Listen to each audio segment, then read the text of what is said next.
আপসীন নেত্রী বেগম খালেদা জিয়ার চিরবিদায়। বাংলাদেশের প্রথম নারী প্রধানমন্ত্রী বিএনপির চেয়ারপারসন বেগম খালেদা জিয়া আর নেই। আজ মঙ্গলবার 30 ডিসেম্বর সকাল 6টায় রাজধানীর এভারকেয়ার হাসপাতালে চিকিৎসাধীন অবস্থায় তিনি শেষ নিঃশ্বাস ত্যাগ করেন।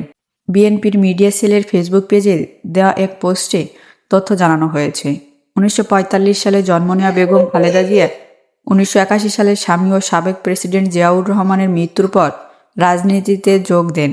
1991 সালে তিনি বাংলাদেশের ইতিহাসে প্রথম নারী প্রধানমন্ত্রী হিসেবে দায়িত্ব গ্রহণ করেন। পরবর্তীতে আরও 2 মেয়াদে তিনি দেশের নেতৃত্ব দিয়েছেন। আপসীন নেত্রী হিসেবে পরিচিতি বেগম খালেদা জিয়ার দীর্ঘ সময় রাজপথের আন্দোলন এবং বাংলাদেশের গণতন্ত্র পুনরুদ্ধারের সংগ্রামে নেতৃত্ব দিয়েছেন। গত 23 নভেম্বর থেকে বেগম খালেদা জিয়া এভারকেয়ার হাসপাতালে সিসিইউতে চিকিৎসাধীন ছিলেন। ফুসফুসের সংক্রমণ, লিভার সিরোসিস এবং কিডনি জটিলতা সহ নানা রোগে ভুগছিলেন তিনি। গতকাল রাতে থেকেই তার অবস্থা অত্যন্ত সংকটাপন্ন হয়ে পড়ে। বন্ধুরা, নতুন নতুন খবর পেতে আমাদের চ্যানেলটি সাবস্ক্রাইব করে পাশেই থাকুন।